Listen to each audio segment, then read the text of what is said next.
Welcome, everybody. I'm Steve, and we are going to be talking about conquering greed today in this webinar. So, let me get right on into it in just a sec here. Double checking on. Okay, comments working, screen working. Let's get the webinar up there. How's everyone doing this Friday? Been a wild one. A lot of price action. Let me know what's going on with you in the comments here. We can spend some time after talking about the price action, trade, stuff like that. Yo, yo, what's up, Nick? Good to see you, brother. There we go. All right, guys. Today was wild. Whew. I was very biased long, based on a couple things, primarily my momentum indicators and my kind of exhaustion indicators on the downside, both kind of telling me we're probably ready to turn up and get a nice squeeze. We were deep in negative gamma and we still are. And this causes really, really sharp moves. So, you get these squeeze potentials, even in the context of a larger down move. So, man, I don't know about you guys. I was biased long, and it did not feel good holding through the first, call it mid morning or early afternoon. Oh, but we did scalp some shorts in the Discord. We caught the big longs, so that's good. That's all that matters. Pain all day long. My dead option calls going minus 80% on me before coming back. I auto sell for 50%. They go 400 or something crazy, probably. What can you do? That's one thing about this market right now. When you're in negative gamma, when you're in downturns like this, when volatility is picking up, there's so much money to be made. It's kind of wild, especially if you are a futures trader, if you are a shares trader, if you're a prop trader, because you get all of the upside of these giant moves. I mean, I scalped 4% on TQQQ today. Like that's crazy. You can catch these moves intraday with high probability, and more importantly, like they're just you get so many looks. There were so many setups today. So it's really important in this environment to conquer greed. Another thing about negative gamma is that levels will overshoot, since the market makers have to play into momentum on both directions. That causes levels to be breached quite violently and then reclaimed. So really good if you're a fake breakdown trader like me. But you just have to be careful, because you can get caught thinking, oh, we're going to the next level up, but we're really just overshooting a level. You chase, all of a sudden we back test the level and lose it, and you're down big. You're down a percent or two on TQQQ or something. So really good time to talk about greed. That's why I wanted to bring it up. Coming up, I scheduled this when we were starting the drawdown. I wasn't sure if we'd still be in it by the time this came around a few weeks later, but here we are, and I think it's very relevant. So we're going to get right on into it, guys. Hey, Tyler got his dip. Good to hear it. Microsoft looking beautiful long term. Yeah, we can definitely look at Microsoft after this. Hey, Visridge, been a while. Good to see you, man. All right, guys. Yeah, I'm just like, oof. Even thinking about the trading day, I was like, it was mad stressful. It was a stressful one to cap off a stressful week. So if you made it out alive, pat yourself on the back, and let's learn a little thing or two about how to prepare yourself for more chaos next week. So here's what we're going to be talking about. A few things. The first is understanding greed. Our brains are wired for greed, and we're going to talk about why that is and how to combat that. We're going to talk about the neurochemistry that hijacks rational thinking. I'm by no means an expert on any of this, but I am a established armchair psychologist, and it sure fascinates me how the brain works. So this is one of the most interesting parts of trading for me, and I think I have a thing or two to say about it at the very least. So how winning trades will make the greed stronger is another important concept here, and we're going to talk about that. Then we're going to move on into recognizing the greed. Once we know what it is, how do we recognize when it's coming up for us? So there's going to be 7 warning signs that greed is starting to take over your trading plan, and it's not always as cut and dry as you might think. We're going to give these kind of archetypal ways that you can fall prone to this to this trap, but it'll be up to you to kind of figure out where you fall like where your issues lie out of these 7 kind of categories. And, we can talk about how to tailor the best method to treat this, depending on what you're kind of falling for. So the personal greed, sorry, I lost my train of thought here. So essentially, when you have this greedy mentality, it's going to trigger a lot of thoughts and patterns that will go against your analytical mind. And so the game is going to be basically catching yourself thinking illogically, catching yourself being driven by emotions, and catching yourself before this affects your actual trade plan. So setting some stops in place, not literal stops, but like checks that you have to check off before you enter a trade. Like, am I on tilt? Because often you know that you're on tilt, but you won't be able to recognize that that's inhibiting your thinking. So just by saying, am I on tilt? Yes, I should chill, or I should at the very least size down. And if I've taken a couple losses, it's usually better to just not trade at all when you're on tilt, right? So that's going to be the biggest part here. But also identifying when it is greed and when it's confidence, because it is and again, it can be a fine line. And we have to kind of dissect that and figure out how to identify it without being outcome dependent. Because just because it works doesn't mean it wasn't greedy. Just because it didn't work doesn't mean that it wasn't a play you should have had or was a play that you shouldn't have had confidence in. So we'll be talking about finding those lines as well, and then overcoming the greed. So, once we've recognized where it appears for us and how it manifests, we'll talk about some strategies. There will not be 8. I did not have time. Sorry, I thought I changed that. There will be. We'll have 3, and we can talk about more after. Emergency protocols that you can kind of like, break glass when, shit is hitting the fan, so to speak. And these are ways that you can stop the bleed out and stabilize and ground yourself. And then, we're also going to be talking about, once we've, patched the holes in the ship and, we've stabilized, how can we going forward build habits and strategies that will prevent you from succumbing to greed and build an immunity to it. So that's the kind of overview here. And I'm going to reuse a statistic here that I used in another one. I believe it was fear, another psychology webinar, but it still is so relevant and so valid. And that's that 90% of traders, they're going to fail. And it's not because of their strategies wrong, and it's not because their analysis is bad. It isn't even usually because their entries are bad. I mean, that's a big part, but it's not so much about their, chasing. It's more about the mentality behind it. So in this case, we're attributing it to greed. You could also attribute it to fear or, other key psychological hurdles that people run into with trading. But the psychology is what's holding 90% of people back. And I think that this is a hard truth, because there are a lot of people who don't want to deal with introspection. They're like, I'm here to trade. I'm not here to work on myself as a person. I'm here to make money. And at the end of the day, it kind of is the same thing, because when you're trading, it's literally you against yourself. It's you against your greed and your fear and all of these emotions that most people let govern them more often than not.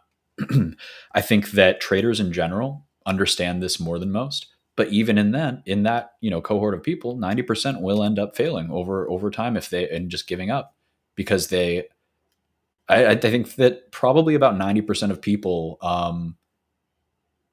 don't really dive deep into the mechanisms of these bad habits, because they don't have to in day-to-day life. Most people aren't tempted with greed 50 times a day, so it doesn't have to be something that they necessarily iron out. But we do. There's no ifs, ands, and buts about it. This is something that will either make you or break you. If you're not greedy and you take base hits, you will compound your money. It's just mathematical. And if you aren't, it's just a you're on borrowed time, essentially. It's a ticking time bomb. Eventually, a perfect storm will arise where your fear or your greed will align with a setup that your ego just can't let go of. You're so sure it's right, it starts going against you. You average in, you reach a point of no return. You hit that. It's called risk of ruin. It's another psychological phenomenon where once you're down bad enough, you're just like, F it. we're going to ride with this. If it works or it doesn't, zero or here, baby, tendies or Wendy's, we're doing this thing. And that is not conducive to long-term survival. That is how you become a victim of financial Darwinism. So we want to avoid that as much as possible. Hey, Talk, good to see you, brother. Consistent spike mentioning pins. Yeah, I've seen some talk about it. The potential mythical triple bottom. I don't know. Do those exist, or is that a range that might be broken? For me, I need to wait for it to be broken, or for strong volume to prove otherwise. And then there's still plenty of room off the bottom for pins. Otherwise, I think there's a lot of room down. I was just looking at that chart a little earlier. That's why I'm getting distracted here. Let's see, running up on comments here. Tyler mentioning Nike. Yeah, remind me later if I don't bring it up after, and we can talk about it. I think retail is providing some interesting looks. I don't know if I want to say opportunities yet. It's kind of sketchy, but I'm watching Nike. I'm watching Lulu, watching On, ONON. I'm watching Open too. That Open candle sell and buy was crazy. Man, I gotta check out what's going on there. High time frame Open's very constructive, so we do want to keep an eye on that one. And Rocket. Rocket's been very unfun to trade options on recently, or swing options on, but definitely keep it on your watch list. All right. Hey, glad you had a good day. Glass house full. I think I'm caught up on comments here. Keep them coming. I love the engagement. But let's get back into this. So, what is greed in trading? I mean, we all know what greed is, but what does it actually manifest like tangibly? Like, what does it actually look like? I found it looks like these things. So it can look like refusing to take profits because it could go higher. Today was a great example. It's like, man, if you didn't have a high time frame target, you were just in no man's land up there holding along. Like, is it going to keep going? Do I want to sell? Are we going all the way back to, the highs? What are we doing here? When is enough enough? Another way is risking too much, because this trade is different. I kind of described how that thought process would manifest, just like an idea you can't let go of. And when it starts going against you, you just think it's a better opportunity. And then eventually you reach a point where your head is too clouded. Your judgment's too clouded by the pain that you're just getting cooked. You're just getting lit up. And some people's response to that is aversion, like, oh, I'm getting lit up and I need to get out. And that would be the fear side, right? Like where you're selling a liquidity rate, just a wick down into a range, nothing to worry about, just normal price action. But to you, it's the end of the world. Well, this is the kind of other side of that coin where you're like, I don't believe it. I don't believe that red candle. I don't believe that volume. I don't believe that structure break. That they're just trying to, I know what I got. I ain't selling, that kind of thing. So that can lead you to sizing up as price goes against you. And it's tough because I do a lot of tranches in my trading. So this is an area for me that's hard, because I regularly get faced into situations where I say, okay, I think price is going to come down a little bit, and it might come down a little more, but it should hold a level under that. So I have a starter position on the first tranche, and I'm kind of expecting and hoping it to go a little bit red and fill my better target, my deeper one. But then if it keeps going against me, I have to be an adult and say, hey, I think I'm wrong. If the level breaks, I'm wrong, and maybe it wicks down and comes back, and then maybe I can look at getting back involved. But I got to take the L, because otherwise it loses the level, shows one green candle. I go, oh, well, here's the bottom now. It's a fake out. They're faking me out. They swept the level. Now they're going to take it back, and I buy more. It starts to go up. It back tests the level. I'm like, I'm a genius. This will be easy. 2 more minutes and I'm green. I'll take some off. And you're already thinking in advance about how you're going to dig yourself out instead of actually seeing what's in front of you. When you lose a level and your trade idea is invalidated and you back test it, you're not in the clear yet. Like maybe it's a fake out. You don't know. But the idea is your idea was wrong. So, you can just snowball in and into a position. And I've seen it happen many times. I've done it to multiple accounts, just straight up blown accounts, because, well, I know this move's happening today. So I'm in these 0 DTs, and sure, it's moving against me, but you know what? I'll just average down, and that is super dangerous with options. Never do it with options. Sometimes you can get away with it with shares, but like I said, you have to know the fine line between greed and confidence.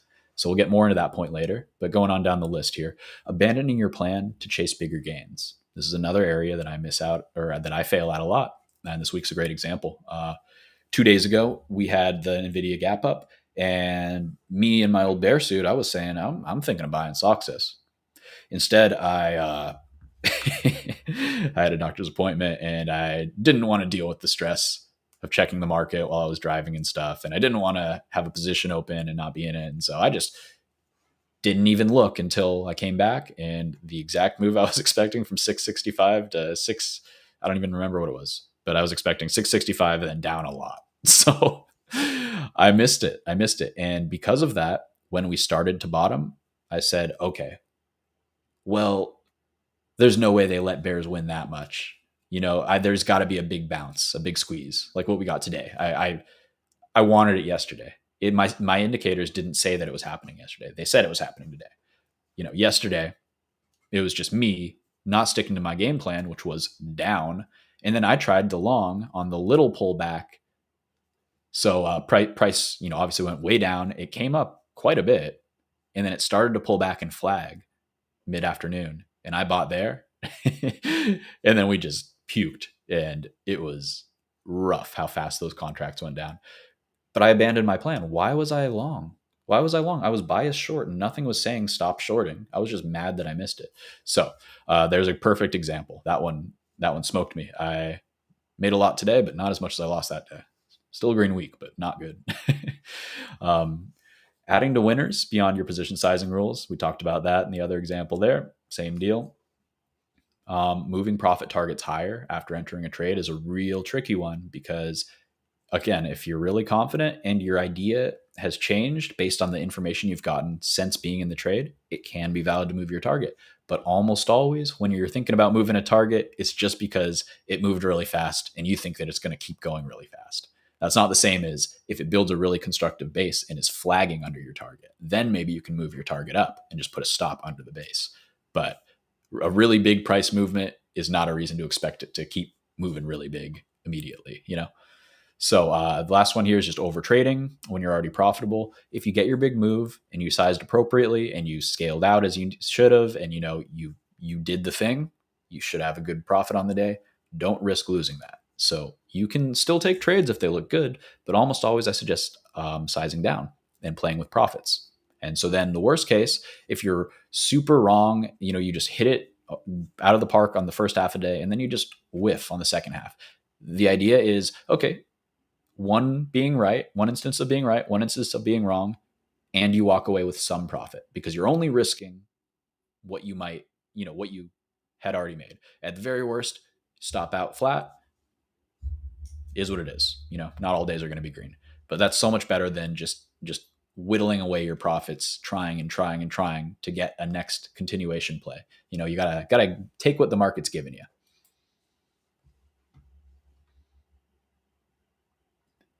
I'm like the workout cool off. I like that. Yeah. I'm okay with that. Yeah, that fits. We're chilling. We're vibing. We're having a good time. The market's stressful enough, it's good to decompress. It's good to decompress. So I like my power hour slot. So I get to do the auctioneer fast tape reading, play calling stuff. It's a lot of fun. And then, I get to hang out as I unwind. So it's a good deal. So this is what the greed spiral or the greed cycle looks like. It's going to look like a destructive pattern that sucks when you're doing it. And you're doing it to some degree or another, and you can't seem to figure out how to get yourself out of it. It is no fun. And the best cure is, what is it? An ounce of prevention is worth a pound of cure. That's not right, but you know what I'm saying. Prevent it from happening in the first place, and then you don't have to dig yourself out of a terrible feeling situation. So usually you get a small win. Your dopamine starts going, feeling good. You're feeling it. You're vibing. You're chilling. Your confidence is surging too. I am a god. I knew exactly what was going to happen. Therefore, I know exactly what will happen. Therefore, I can increase my risk. Number 3, you start breaking your own rules. It's an inevitability unless we are conscious about it, because our brains are wired for greed. Just like we're wired to be scared too.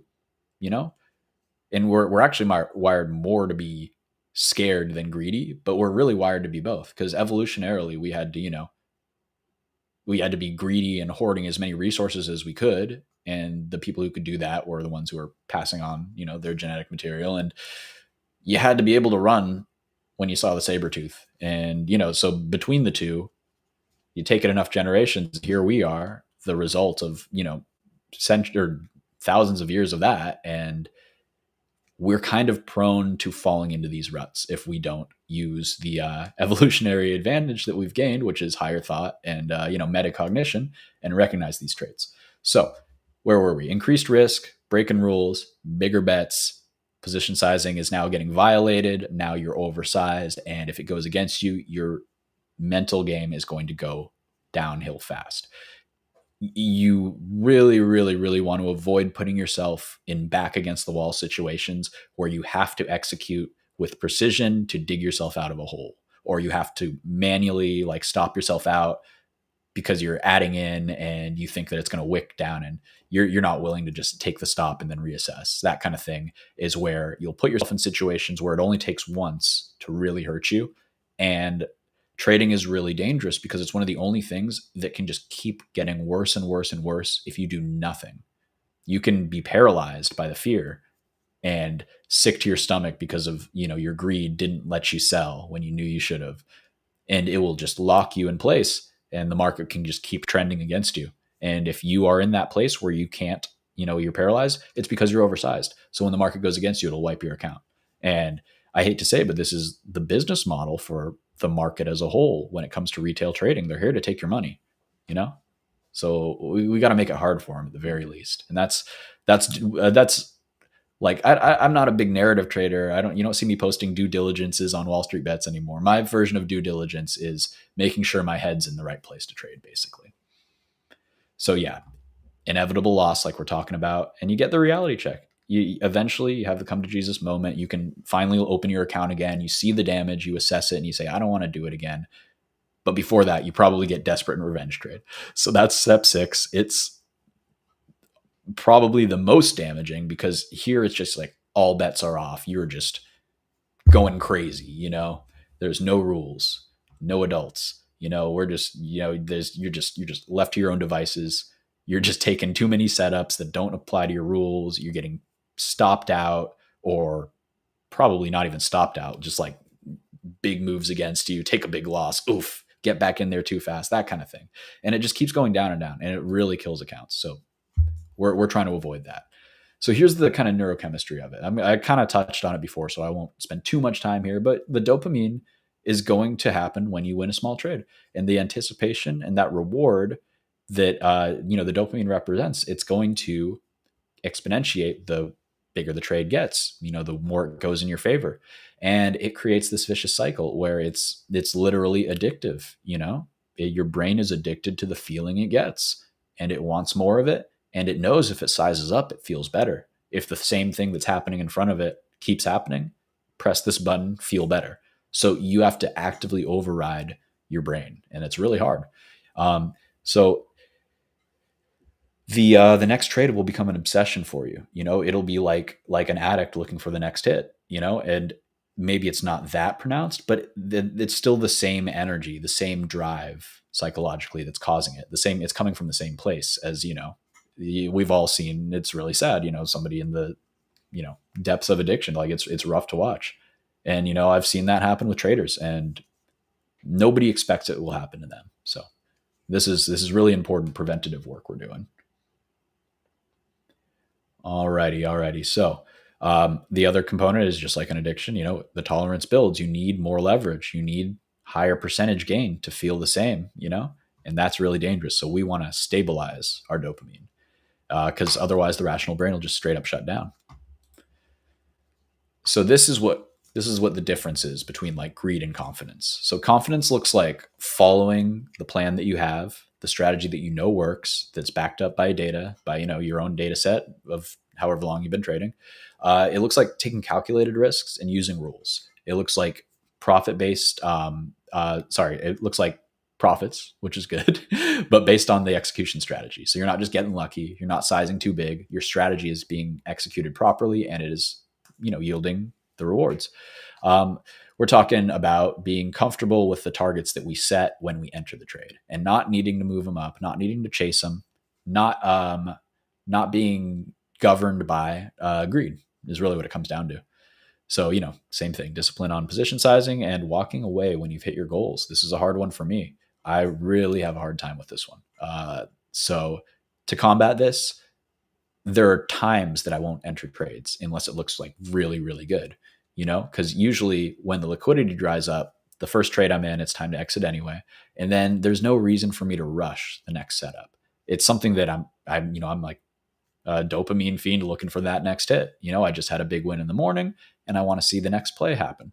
So just chilling and cooling off, going for a little walk, petting the cat, whatever relaxes you and centers you, doing that after a good trade. If you know that there's probably the move has been made for the next half hour or so, at least just let it settle. Otherwise you're just tempting the devil or being tempted by the devil, just sitting there, staring at it. And he's going to give you looks where it's like, if you're in that mindset, you'll be like, I bet this works. I bet I could play ball here, and it's just a losing game in the long term. So compare these traits to greed, where you're abandoning that plan because there's a better opportunity. This is something I used to do a ton that I'm getting a little bit better about. I used to constantly flip positions and just churn through positions. Oh, this one had a red day. I don't like it anymore. Get it out of my port. I want something better. This looks shiny and new, and I like the setup now. I want money now. That kind of thing. And so often I look back and the stock that I had bought for a reason that was just doing normal price action and just having a red day went on to do more or less what I thought. And I would have made a good amount of money. Instead I lost a small amount of money on that. And then I jumped into something that looked shiny, but I didn't do due diligence on that. And it ended up being a fake setup. Many setups break down. If you don't have a good reason to take a setup, you shouldn't be in a setup. So this is like just crushes your morale too when it happens, when you're bouncing from one stock to the next, and each time you leave, your old stock goes up and the one that you're on goes down, and you just feel terrible and you lose like 5% here, 3% here, 2% here, 5% here, and it just bleeds you out. So and it makes you spiral. So taking excessive risks is going to happen too if you're in this greed mindset, obviously, and this chasing bigger scores and home runs. And I'm just repeating myself here, so we're going to move on. In general, keep an eye out for these signs though, because if you're seeing even one, you're under the spell to some degree, and it doesn't mean you're fully possessed by the greed demon, but it's going to be enough to impact your decision making even a little. And the idea is to get this as small as possible, because trading's hard enough as it is without your mind working against you too. So if you're moving profit targets, is bad. Don't increase position sizing. Don't hold past your targets. And this one is going to be tough in this environment that we're in right now, because like I said, the levels are going to overshoot. So it's going to test your resolve to respect your sell and not say, oh, we're just going to surge through this, I'll just get back in. Because very often you're buying the overshoot, that wick, and you're going to be underwater. And if the market doesn't continue, you were just wrong. Why should you be right about the overall direction at that point? Your read is bad. So it's more likely that you're buying at literally the worst time. And as it goes against you, you're going to feel like a jackass because you bought the very top, because you just made money and were right on the direction. And then you jump back in at the worst time and your ego got in the way. So yeah, that one's super insidious trap you can fall into. So yeah, don't do that. Don't abandon your stop losses. Remember, you're paying your stop losses to protect you. It never feels good to trigger them. That's the whole point. It's doing it so you don't have to press the button. It's saving you that pain, at least. So don't overtrade. More trades will not make you more money unless it is following a system. If you're just gunslinging, it's all good until it's not good, and then you probably won't have the discipline to put it down then if you couldn't do it right from the get-go. Also, portfolio concentration, another one that I've fallen and prey to a lot in the past, getting better about. Don't all in anything. I don't care how good it is. I don't care how well it would have worked. I don't care how much you would have made. It's you only have to be wrong once, and it feels terrible to be very outsized in a position that has a random news event. I used to do, my primary trading type was big position swing trading in like Qualamagy or Mark Minervini, Can Slim style, where you're holding swings and you're holding momentum plays. We're talking stuff like OKLO or SMR or I don't know, QBTS, IonQ, something like that. You get massive returns if you're right, but if you're pyramiding into a position that's working and you get up to your max allotment, that's like 12 and a half. For me, it was 12.5% of my port. And then you have an event where, something happens overnight and your stock goes down like 40%. I was in CRDO, I remember, and it went down 40% overnight. I was like, "Whoa, oh, great. I'm just down like 5% of my entire port just for just a news headline, basically." So, yeah, in the past, I'd been way more concentrated than that. This was my version of risk management. So even then, especially if you're swinging, just got to be really careful about doubling down and pyramiding in, sizing up. It's so easy for a trade to quote unquote start working and you add in and then it goes against you and you just like gave back all of your profits so fast because you halved them essentially because you raised your buy cost basis by so much.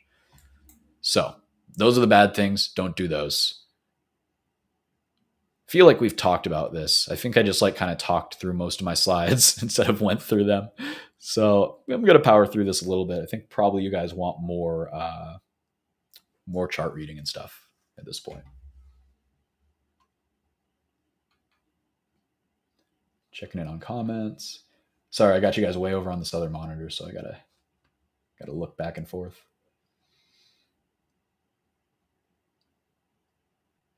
Yeah, Crow's bringing up a good point too. It's great to have like multiple playbooks, as I like to, or multiple plays in the playbook. So like you can feel like John Madden and say, all right, so here's our environment. Here's our opponent, so to speak. Here's the matchups, and how can we best play these? So recently, like I said, negative gamma, big jagged moves. It's been very, very profitable to just scalp 5-minute moves the past couple days and kind of hold just a little core position, or even just hold a bias and just be really willing to buy knives, like buy dips to key levels, to key moving averages intraday or whatever, and expect these overshoots to get really nice dip buy entries. If you're like a ICT trader, like fair value gap entries or order block back test, that type of thing, can provide really nice little scalp gains because you get in, the candle wicks up if you're right. If you're wrong, you put a stop under the bottom of the fair value gap pattern or the bottom of the order block, yada, yada, whatever your strategy is. And you can get these really fast scalps. And it's very, very profitable to just take the initial move. As soon as it starts to fade a little, just get out. There's going to be another little mini puke. You'll be able to keep buying these if you're directionally correct. If you're not, then your risk will be capped quickly and you'll be able to start looking for plays in the other direction because something has changed. There's a change of character. So that is, I think, all I have to rant about there. Just reading up on the comments here.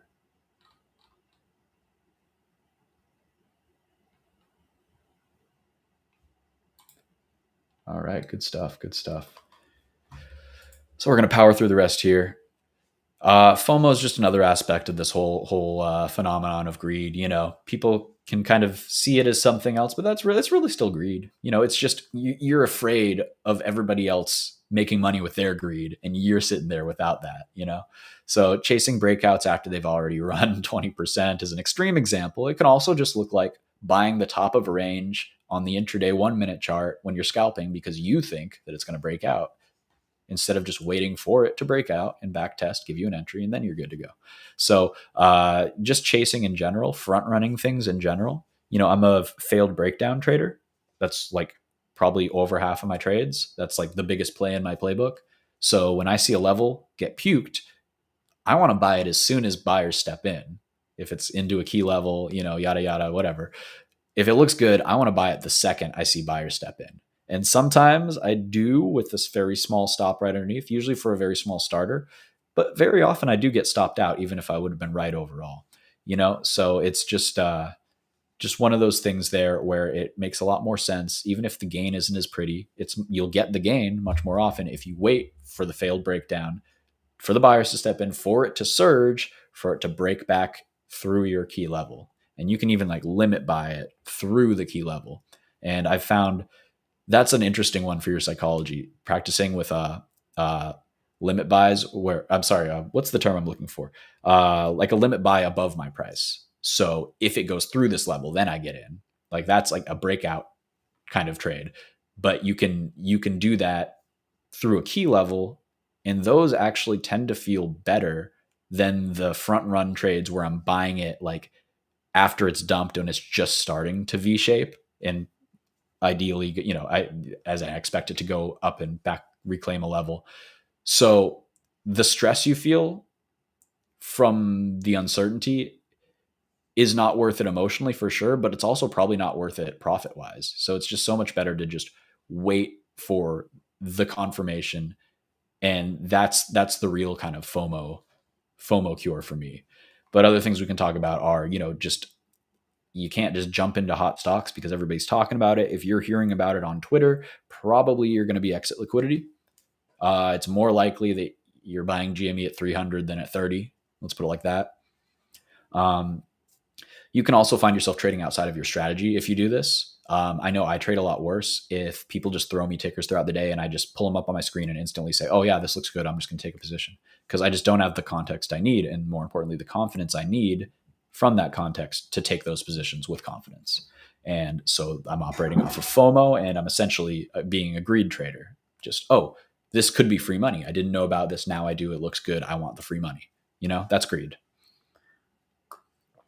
So don't do that. Don't rush into positions either. Like I said, proper analysis is key, and abandoning patience because you might miss it is just a death sentence. The amount of times that I have said, oh shit, it's going right now, I need to get in right now, and then actually it needed to base for another 10 minutes, but I bought a 0 DTE option at the top of a 1 minute range, so I'm down 30% before it starts working. That kind of thing. So it's very clear that long term it's not a winning proposition. So really quick, I just want to talk about how greed can change based, like the way greed presents itself can change based on the market conditions. So greed might present itself in bull markets as that it will never go down, just keep adding into every single position and sizing up, assuming that you will never get another dip to buy. That is the most common form of greed that I think most people recognize. But greed in bear markets is very, very problematic too, because this looks like trying to catch every move lower, because you're thinking the bear market's over, and you're trying to buy, and it can't go any lower. That'll kill you. That'll kill you fast. Also, you can be greedy being a bear because you get squeezed so easily because there is so much pressure release that happens as puts drive the market down into negative gamma. Those puts get monetized. All of a sudden, the influence that pulled the market down so fast is gone, and the market can shoot back up like a volleyball underwater. And so if you're a bear and you're sure we're going lower, you could be right, but it could squeeze you to oblivion and back first. I mean, we've seen some of the moves this week, and we haven't confirmed a bottom. We could very easily dump lower despite moving 2% intraday, to the upside multiple times. You'd think that would be a bullish thing, a thing that happens in a bull market. Happens more in a bear market, actually. These very jagged, sharp moves, but then they get sold off. So yeah, got to be careful of greed in every environment, whether it's high volatility, like we're talking about this negative gamma bear environment where you're oversizing for bigger opportunities, or you think you are sizing responsibly, but you're not adjusting for the higher volatility. So all of a sudden, you're usually, risking 50 to make 100, and all of a sudden you get stopped out 5 times faster than you think you will, and you realize you have to start risking 100 to make 300 or whatever on the share, on the same position size. So it can get away from you really quickly if you're not cognizant of that. It can also be taking every single setup, because like I said, in these high volatility negative gamma environments, there are a lot of opportunities to take small trades. But if you just take literally everything, you're just going to be trading every other candle because there are going to be so many little moves. Also, like I said, overtrading the big swings and thinking that the sell is going to just keep selling. Almost always it's better to just sell into the strength, the weakness, sell as the volume is increasing, and it's just a puke. And before the volume really spikes, before you find any real sellers, you want to already have free rolled your position. Because if you're playing the dodge the dead cat bounce game, you can very quickly lose your profit that you're making on this momentum trade. And also, It can still apply to low volatility environments too. So you can just get bored. It can just be a boring day. Like, those green days where you're just like, all right, we're up 0.2. My 0 day options are like flat all day. I would have to size like with my full trade the pool account to make, what I would make in a scalp in a high volatility environment. It just gets boring and you can just force a trade because you're like, just give me something to do here. And it leads to taking marginal setups. It leads to kind of seeking excitement and seeking action. It's kind of like I think this is most akin to poker because, like, I don't know, probably some of you guys play poker, and probably not any of you are professionals, unless you're watching MP Tosca. Shout out MP Tosca. But most of you are probably casual players, and you probably like playing. So you probably play out of the, whatever poker players call it, positive EV range or whatever. You're playing outside of your range because, hey, you want to play some hands. This looks fun. Let's do it. It's the same thing that happens in a low volatility market. So yeah, usually not a good idea for making money. If you're just here to have fun, sure, I guess. But if you,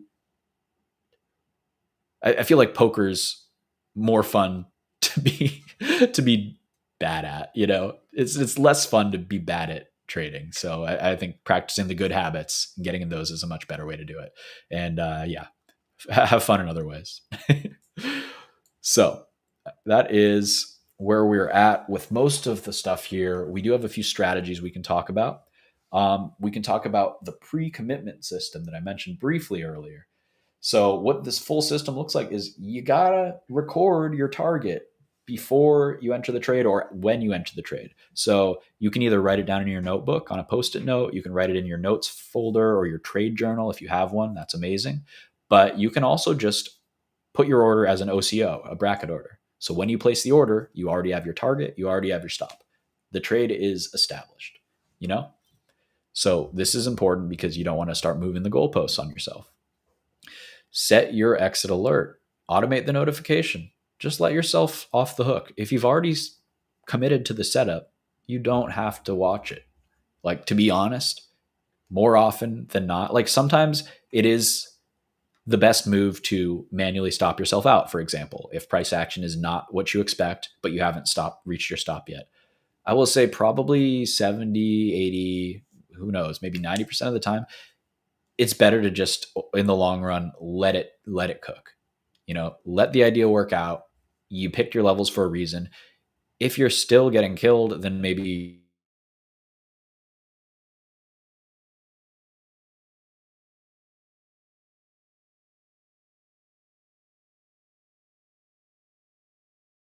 system is bad. Or two, if you have a trading friend, tell them. If you don't, tell me. I'm your trading friend. There you go. If you're having a hard time and you can't stick to your system and it's just not going well and you're feeling the pull to size up, to do these things that deep in your heart are bad, reach out to somebody. We got a good community here, honestly. It's really nice people who want to help. I know if I reach out to talk, and I don't know the Crow that well, but I bet if I reach out to him, he'd be supportive. I bet we'll all be here for each other if we're really, really going through it, because any successful trader's been there. And it really does help to have somebody snap you out of it and say, hey, I know this sucks, but we both know that you just gotta suck it up and do the right thing. And, just stop doing these things, and if you can't stop, then take a break, and yeah, it's important. It's important to know when to hang it up if it's not working. And it doesn't mean you're done forever, but you gotta stop the negative momentum. That's the biggest thing. So take accountability, talk to your accountability partner, visualize taking profit. This one's silly, but I added it anyway, because you know what? I do it. I'm not saying that the secret is real, but what I am saying is that a surprising number of incredibly successful people at the top of their industries talk a lot about visualizing success and doing that before it happens. And by putting themselves in the mindset where they're expecting this to happen and where it's normal and where it is, just the inevitable outcome of hard work and preparation. And it doesn't mean every trade works. You're not like ego, like it's not like divine providence, like this trade has to profit. But it is like the equanimity to be like, okay, every trade doesn't have to work because overall this is going to work because this does work. And you visualize how good it's going to feel to lock it in. You visualize what you're going to,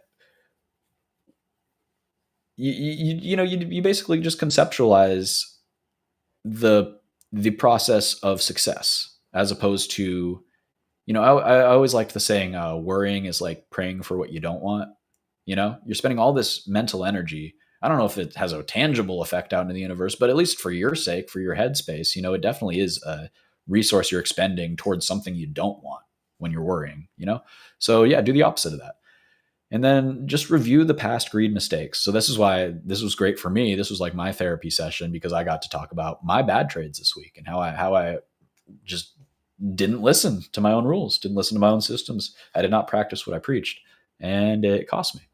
So it's just it's like meditation. You don't always have to be good. You just have to keep coming back to what is correct. And over time, the amount of time it takes you to get back on the right track will be cut down significantly until you're not really thrown off your path very often at all. And when you are, it's easily correctable. And that's what consistency and sustainability as a trader looks like. Like some of the veterans that I've had the pleasure and the honor of trading with, over the years, who like have been doing this for decades. And it's like there's a strength that comes from that you just really have to cultivate over time. And this is how you do it, guys. You just got to do the work. I know it's not fun. This is less fun than the charting ones we do, but this one is very important. So second strategy is just a profit target ladder. And I'm not going to go through all of the details of this. I'll be posting the whole presentation if anybody wants to go over this at a slower pace or anything. But just going over the basic idea. If you have a profit target ladder, if you have a system where, okay, there are multiple targets for this trade and I'm going to lock in, a set percentage. I love 1/3, 1/3, 1/3. You could do quarters, halves, the sixth, eighths. I don't care. The important thing is that you are taking some of the money off the table as the trade works. And you don't look at it as, well, I think it's going up higher, so why in the world would I ever sell below the target? Well, because I think a lot of things that don't actually happen, but I'd definitely rather lock in some money, and then it's so much easier to accept a stop out at break even on half of the position because you don't feel like a dummy who just wasted his time and was wrong. And you especially don't feel like you lost money, you're just like, hey, I made a little bit, didn't work, on to the next thing, So this is really good for your trading mental health, and it's really good for just consistent profits, consistency in general. And yeah, that's why I added it here. And the last thing we're going to talk about is respecting a daily profit limit. And first off, having a daily profit limit. So think about what a really good day would feel like for you. Like a day where you're like, I don't even care what the market does. I made my money. I'm happy. This was a banger. If I did this every day, living the dream. That'll be nice when it happens, but it shouldn't be your target. You should be targeting like just a good, consistent day. Like it doesn't have to be a grand slam, but like whatever, kind of gauge like what that range is from like acceptable if this happened every day to like, holy shit, this is amazing, and like try to temper things. And probably towards the bottom half of that range, you should be setting a daily profit target, or maybe somewhere in the middle. But you want to have a goal that is attainable, but not a waste of time. Because if your daily profit limit is too small, then you're going to leave a lot of money on the table. So yeah, figure out what that number looks like for you, and when you hit it, just chill. For me, I got to recommend one thing and tell you what I actually do, but as it goes many times, I recommend just closing everything down and walking away. That would have made me more money if I did that every single time. What I do as an intermediary, because I really have a hard time with this, and it's a process. None of these changes are going to happen overnight. Even with me, I've been doing it for years, but still, when I implement a change, it takes time to teach an old dog a new trick. And So I force myself to take a break. I usually go out on my patio and I hang out. My cat, like, usually it's around the same time of day, so my cat will come out from the backyard and we'll hang out, and it just recenters me. I literally just feel some sun on me, and I just let whatever's going to happen in the short term happen, and then I come back. Usually 15 minutes at least, usually a half hour to an hour, and then I just reassess. And a setup has to look just about A plus, like a really clean setup for me to take it if I've already hit my daily profit. And it has to be an A plus setup because it has to have a tight stop, because I refuse to give much of this back. I will risk at the very most a quarter of my gains on the day on any trade if I've hit my daily profit limit, because then if I fail, I still got close to my daily profit limit, and that's still a good thing. If I did that every day, I'd be killing it. So, I can live with that, and I can say, hey, I thought it was good, but I'm not, but that's confidence and that's not greed, right? It'd be greed if I just kept trying and trying and trying to juice my gains for the day and go higher and higher and higher. But if you see a good setup, you should take it as a trader, unless your mind is clouded or unless you have a really good reason not to, like, I'm way above my daily profit limit, I don't want to give any back. That's a great reason. So leave money on the table. This is a success. It's not a failure. If you are top ticking a trade in a vacuum, if you top ticked a trade, sure, it feels amazing. Probably means you mismanaged it, because that's a very fine line between the very top and it's starting to go down pretty fast. And quite often you will hold a significant way down because it'll just happen fast. And if you were taking profit on the way up, then this situation just doesn't happen to you.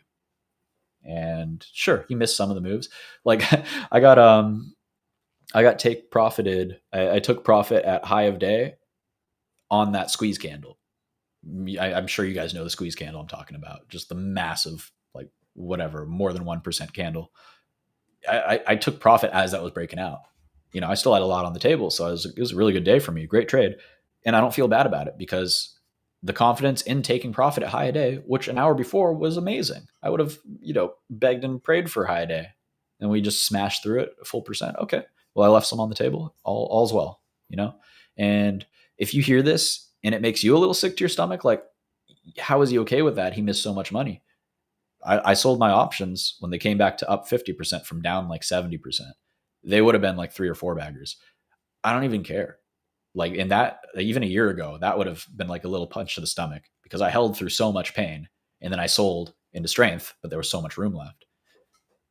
We got a huge move off the bottom. They went from trash that was worthless to nice and green. So we take that. All right. I think I'm almost done. Oh, this is, you guys are going to hate this. I've already been talking about this stuff. Practice gratitude. It makes you feel better just in life in general. But for trading, it works so well to combat greed. You can literally just, like, I'll literally tell myself, like, you'll hear me on stream going, oh, well, now they're going to run it. That's okay, though. Like, we still had a good day. I'll always try to anchor it back to something good, And maybe it's been a really bad week and I have to reach back pretty far. But, no matter how bad your week's been, if you're in a position to trade at all, things are pretty good. So keep that in mind. Keep things in perspective. Yeah, you guys can read this over later at your own pace if you want. It's all just basically what I've been talking about for the past hour now, almost hour now. I'll keep it relatively brief. So one of the last things here, the stop protocol. I know this is this is kitschy or whatever, but it's pretty good. So the S, stop trading immediately. Just close it down. This is what you do if things go bad. And if you're just like on tilt, full greed, you're sizing up, it's not working, and you're like, you have a little moment where you're like, oh man, this is bad. I gotta fix this. So stop. First off, that's how you fix it. You close it down. Close it down. Step away. T, take deep breaths. I'm telling you, you got to regulate your physiological, like your nervous system, because you're trying to pilot something which is, freaking out. It's like you gotta chill, and that's going to be a physiological reset. So after that, open your trading plan. once you've kind of regulated yourself and just read your rules and your targets and think about what went wrong and think about like the turning point, like what was the point of no return for today for this trade? When did I give up on my system? Why did I give up on my system right there? Write that down. And, nobody wants to journal when they're getting beat up in the market. So maybe call or text your accountability partner and just say, well, this is greed is hitting me right now, but I'd say just talk about what went wrong, talk about that pivotal moment and what you in getting other eyes on it. They'll help you kind of be analytical about it and not take it so personally. We all mope more when we're alone, and when somebody else is around, we're like, all right, we can pull it together a little bit. So it's good to kind of just stop the cycle. So stop. There you go. All right. This is a extra slide. So that is our presentation for today. That was greed and how it affects you and what you can do about it. So we can spend a little time. We are a little under an hour. We can go over an hour. Nice. Got our viewers up here. Yeah. So let's go over some charts. Let's talk about what you guys want to. We can talk about the price action today, any of that good stuff. I'm going to switch on over to charts and then get some water. And I'll be right back. So yeah, give me some tickers, give me some trades, anything you want to talk about here for me to come back to in a sec. And I will be back in just under a minute.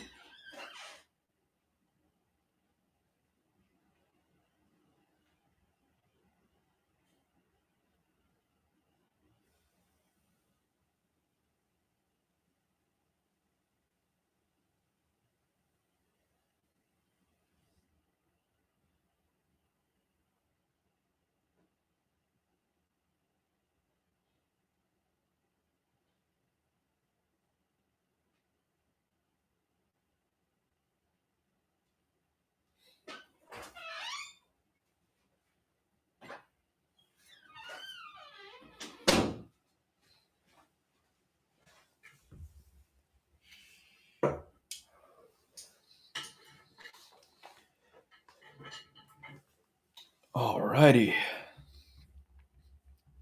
All right, Tyler, you're up first. I like it.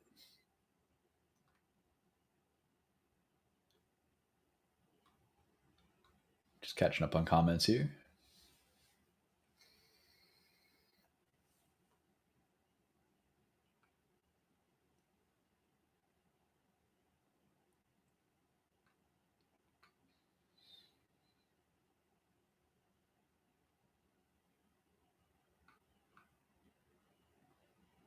All right, good discussion going on in the comments here.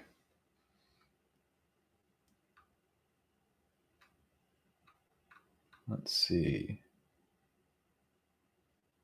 Oh, wow. Yeah, I really like what Crow's talking about here. He's got it dialed in. Easy 1 p.m. runner, one opening, one around 1 p.m., and a power hour trade. 4 trades a day. Usually 3 out of 4 are correct. And manage swings in between. Absolutely. I love this. So you're systematizing here. You're knowing when you operate best. You have your playbooks and you're just cranking them out. You get your morning play. Boom, it works. Great. And it doesn't, whatever. You got 3 more. You're not phased because you got a system and you know the numbers work. Love that. Love when I'm assuming you're a professional trader. At the very least, sustainable, knowledgeable traders chime in.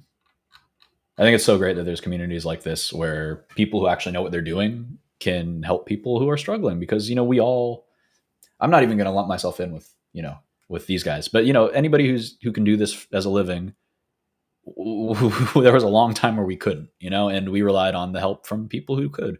And so, yeah, I just appreciate all y'all. That's all. I guess I'm feeling sentimental today. So,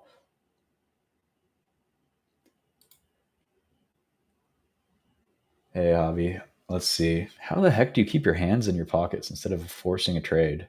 It's tough. I talk myself down a lot. If you saw me on the Power Hour stream, I was trying to trade the mess at the end of the day. I was just play calling it. This choppy BS. And I was thinking to myself, like, I saw this bottom wick and I was like, do I want to go long here and shoot for this little move just to this pivot? And I was going, well, why would I even do that? I'm putting myself on a 10-minute timer. The move's been made. If I was bullish into tomorrow, which I am, I would expect to sell off into close. So like it just didn't align with my overall game plan. Whereas this one did. This one, I was like, it feels bad after this. With all the selling recently, we could easily puke this whole thing. We did it twice in this week, But I saw the level catching, confluence between a big round number for ES. I was watching Bookmap, seeing liquidity just build and build and build and start to surge on this candle here. I just, it was a plus setup for me. And so for this, easy to not sit on my hands. It was actually a little scary. It was like, I was almost like nervous because, I don't know. I just, for whatever reason, it made me more antsy. And then for this one, I was like noticing that I should be more nervous and I'm not. So just kind of touching base with yourself about like, because your own oscillator between like fear and greed, or like tight trading and sloppy trading is probably a better scale, and kind of touching base with yourself and knowing where you're at on there and how you're feeling, and then aligning that with the strategy. So for me, like this time of day, this makes sense to go up. This time of day, not so much. So, combining those should yield some good results. Good question. So let's get into those charts, Tyler. And I see your charts there as well. We'll get to those. Microsoft.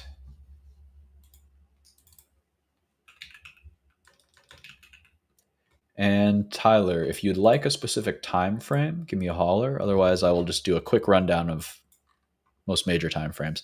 So, M for Microsoft. Where do we go? We have this level here. We're going to draw this out real quick. I'm going to draw it as a zone. Guys, I'm becoming a line hater and becoming a zone believer. The more and more I use them in place of levels, I just draw zones instead. Because the market doesn't operate on levels. It operates on zones. Because levels aren't respected to the tick, because this is a live market, very, very, very often, especially in negative gamma. There is overlap. There's overshoot. A zone is such a better way to visualize this. If you just have a line on your screen and it gets really close to your line but doesn't hit it, you're more prone to say, well, it's going to come hit the line. If it just comes like right, like say my line was right in the middle of the zone, say it just comes like right there into the zone, that's still in the zone. I would be taking profit there instead of waiting for the perfect level. So I'm a big fan of these. Anyways, we're at a pivotal point here. And whenever we're in a big range and coming into the middle or any of the, center area of it, basically once we've confirmed a top, we go out and we draw a fib. It looks like it was actually a bigger high here. So it's going to be slightly off, but I don't want to mess with it. Anyways, we are trying to hold the 3.8 fib here. Looks like a violation to me. Bulls really wanted to see this consolidation zone hold yesterday. This flush sets up a potential fake breakdown, but I think it could also revisit deeper into here. And I think that there's reason for it to come down to the 50 fib here, because it's the 450 number, nice and round number.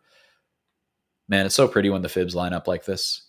475, 505, 555, 450, 425, 390. So usually this is whenever number or levels line up with round numbers or like with other zones of interest in a fib range, usually you can be pretty highly confident that this range is going to stick. So we could have drawn this out a few days after, like right here, and it would have given us the same information of very valid levels to the downside. So 450 is a big target. It could start to carve out a bottom in this blue zone here. And where we're looking is basically this little pop-up and rejection that set the intermediate high here. You can even zoom out a little further too. Just to kind of give a bigger picture here, we are back testing a breakout. That's what we're doing. So I don't hate it. not ready to buy it. I want to see what it does a little bit deeper into here, especially this 50 fib. So 450, probably a flush and a reclaim is going to be the entry. That's what I'd be looking for. ANET. Arista? Is that what this is? Kind of the same chart, but weaker. So I won't harp on it too much. But in general, watch the 50 fibs. See how Microsoft was up here. So like Microsoft is still right about here. This one's way weaker than Microsoft, obviously. So this is what Microsoft could do, worst case. I'm not saying it will, but Microsoft had a gap that it wanted to fill deeper towards the 50 as well. Something to think about. What else? Snow, INOD, and Nike.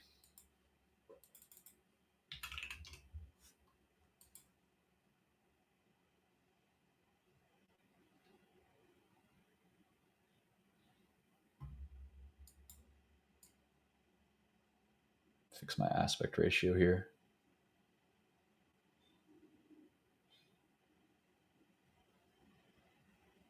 There we go.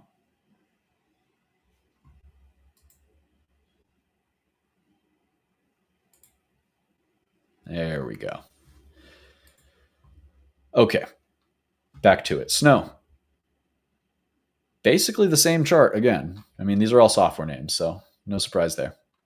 This one is back testing this really clean breakout. This was such a nice gap up, carve out a nice rounded like scallop bottom base here. Surge, scallop bottom base, surge, start distributing. Really pretty price action.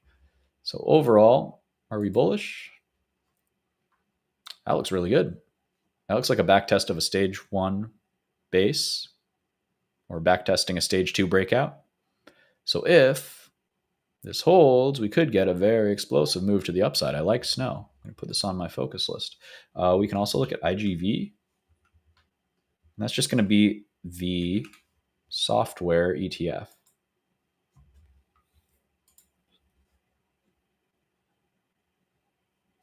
There we go.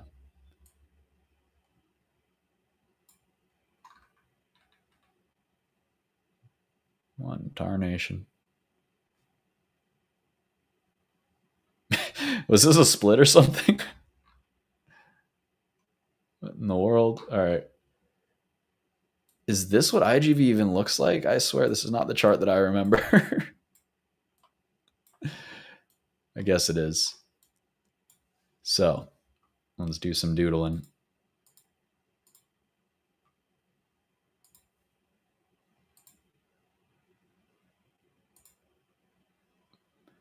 We got a few things to look at. One is this kind of downtrend line here that it previously caught from. It's back testing, could be a deep back test.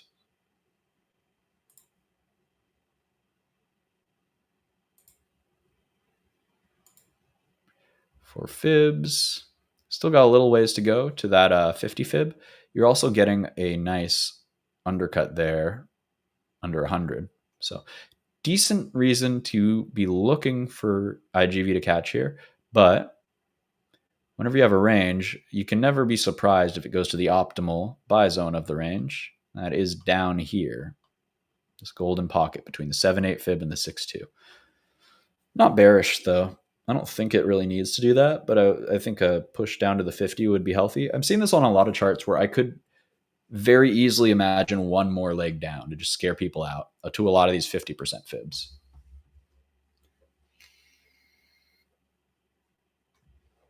All right, INOD, Nike. I'm going to speed up just a little bit here. So this is another interesting chart. Could be a back test of a pretty key level. Do wish I had volume profile on here to see where the volume is located. So I can check on that later in trading view. But for now, while we're here, let's look at Nike. Or let's look at the daily really quick. Yeah, it's just back testing this level. It's trying to put in a lower low double bottom, but this could just be a flag break, a bear flag break. I'd be inclined to wait for this one to come back down and fill in some of these imbalances here. This is a big momentum name. And I just wouldn't be surprised if it needs a bigger flush out. When these names move like this, they can move in the other direction that fast too. Huh. It's a wild move. I did not realize it got to $90. Crazy. Shout out to Uranium. He was in this one way early, around here. All right, Nike. Oh, it's just NKE. How did I forget that? Okay, we filled the gap. We got the initial just reflexive pop off of the gap fill. Came back, and now it's putting in a high or low. This one I like. This one I like. Let's see if it's in channel here. Looks like it kind of is.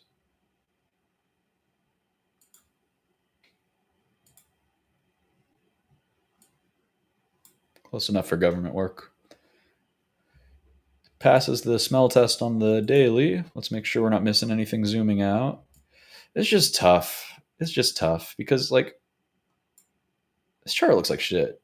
If I flip this around, if I did 1 divided by NKE, put that in a chart that could do ratios, it would look like a big old cup with a handle and look like it wanted to surge, break out in price discovery.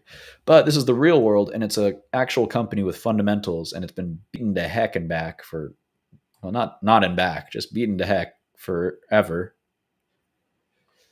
At some point, you got to say, it can't keep going down. This is a long-term support. This could be a double bottom all time, and this is just a higher low in this double bottom or bottoming formation. I got to be bullish Nike here.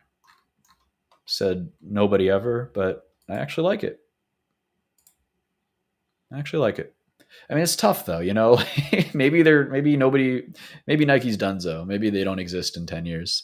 I think that's pretty unlikely though. I think it's much more likely that this is going to bottom, chop people out, no V bottom. It's probably an Adam and Eve bottom on the monthly. Just when you have the really steep, sharp first bottom, that's the lower low. Then the second higher low is nice and curved out, gradual. Adam and Eve. So honestly, you probably just don't touch Nike until your alert goes off that it closed over $80. 80 bucks, this neckline. Because then it's a valid double bottom, and it's got a ton of room up and to move up. Ton of room to move up, and once it does that, it'll have momentum in its favor. Right now, it's a dog. Right now, nobody cares about Nike. You know, nobody's cared about Nike for quite some time. And that these types of stocks usually don't change character until the new year because there's tons of options pressure that's just pushing this thing down. Or tons of positioning, I should say. So I like it. But probably not quite yet. I think it probably, when it's time to buy it, it will be higher than right now. I just think it's worth it to wait to not get sweated through a rounded double bottom, which could take half a year.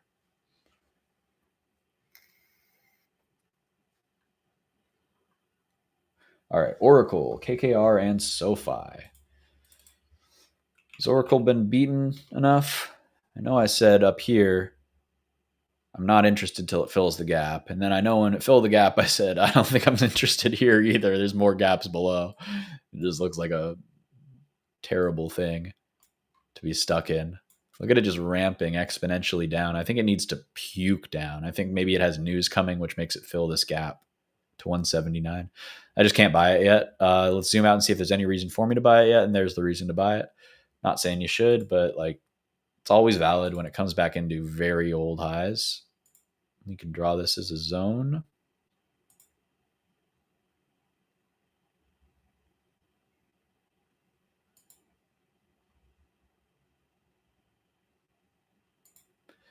So like that's valid.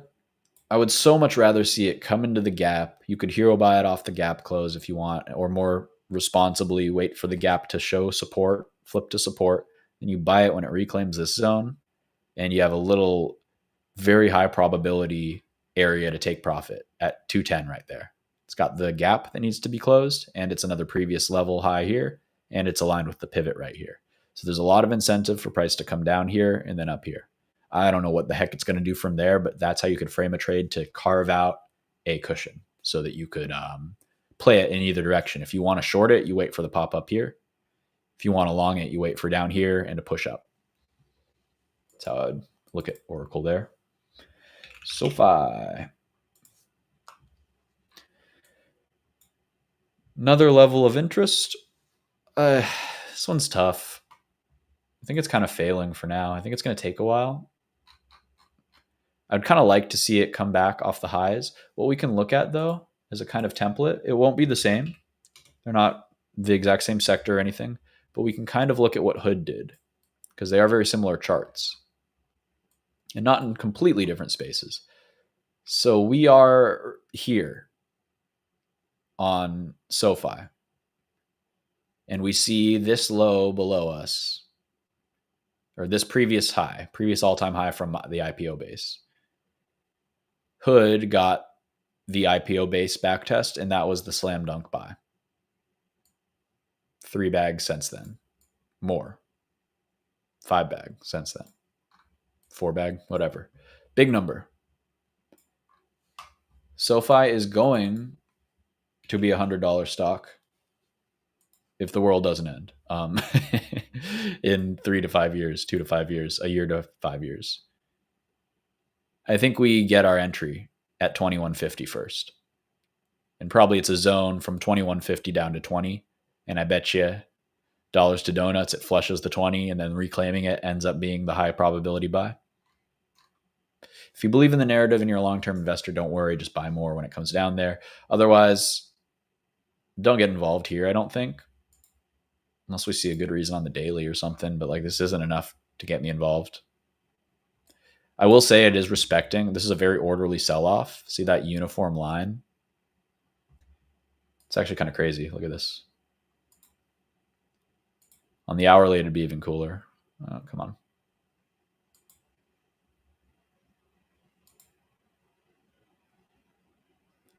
With a few overlaps, but like they're just channel trading this thing super tightly down. Just unwinding positions. Sweeping all out under here. I know there was a lot of options flow trying to break this thing out because I was buying half of it. So a lot of incentive for them to push it down. To ruin my week. Back here. Anyways, it's a name that you put on a watch list and you wait for it to hit a target, have an alert go off.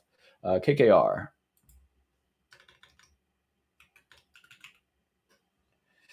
KKR and Company. I was hoping to get an idea of what the ticker was based on the company name. That didn't help. I don't know what this is. Kind of like it. It's trying to do an Adam and Eve bottom, the sharp bottom, now the rounded bottom. This looks like accumulation, these big green candles, but there's still potential for distribution here to fill the gap down. Got the $100 there as well. Kind of hard to have too big of a prediction without knowing what they are, so I'll have to do a little bit of DD. In general, double top, but coming back to neckline.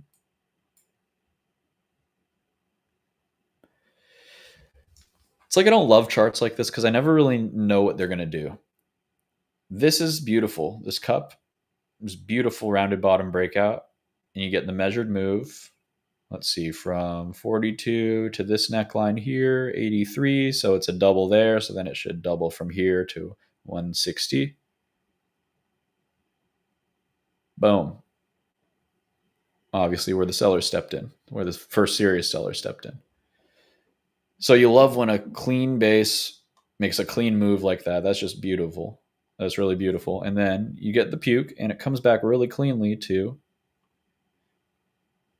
test where it broke out from right here. And it didn't quite get to here, but close enough. Came back to back test the breakout. And then you get almost the measured move again, but it fails at 154 instead of 160. And now it's back here. So like this chart's kind of played out for me, unless I liked the fundamentals and had a reason to believe that this is carving out a new base, 1 low, 2 low, we go back up here. It could be a big W. Totally valid. But it's not screaming pent up kinetic energy. This is a chart I want to be involved in right now. That's what I'd say there. All right, what else we got?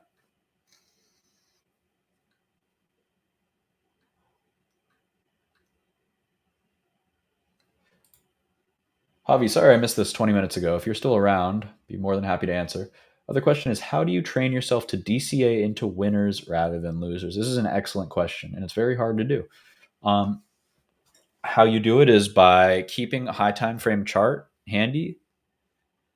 You have a little bit of faith that a proper setup will follow through.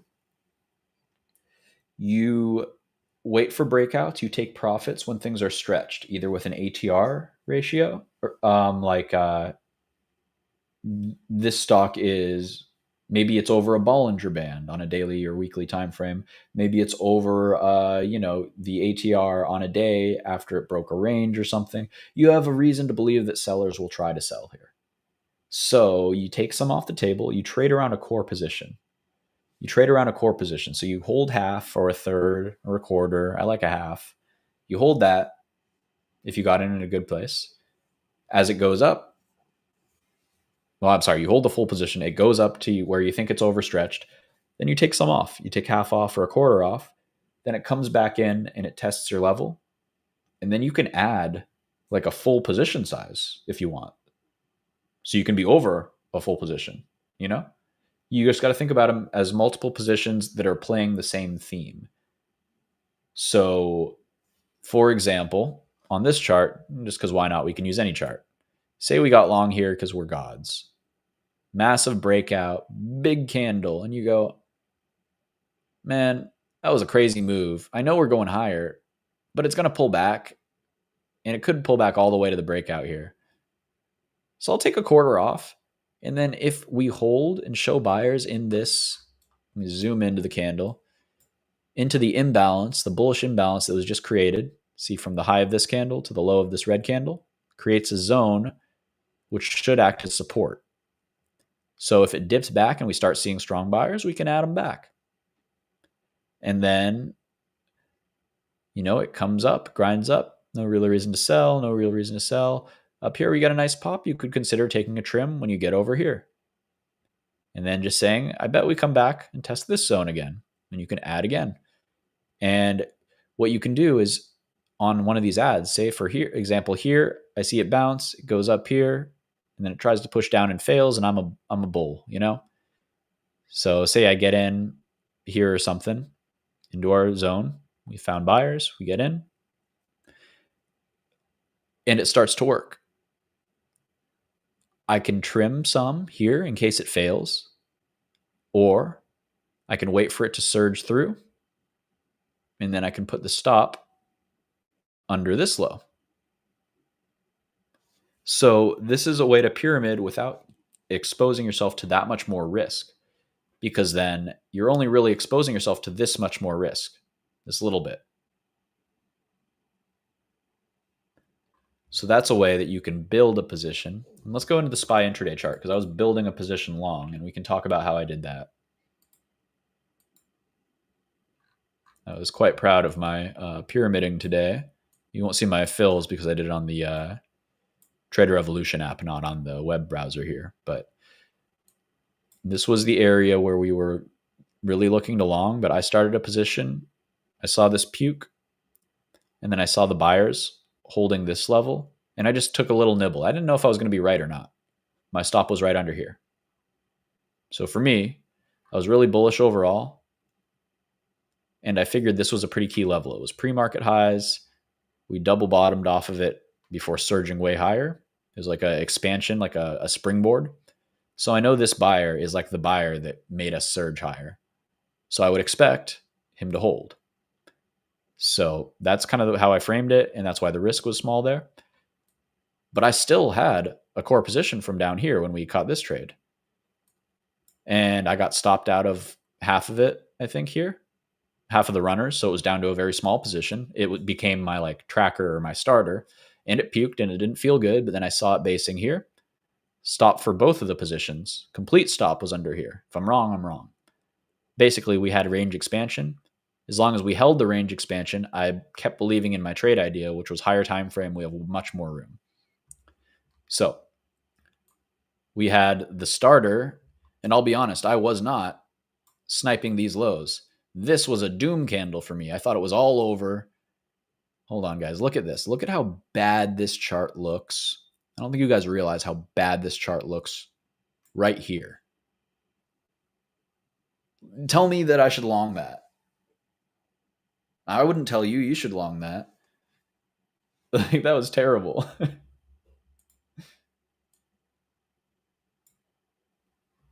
Seriously, this looks like it's going to die. Equal lows here. So many failed attempts to push up in a long-term downtrend. Then boom.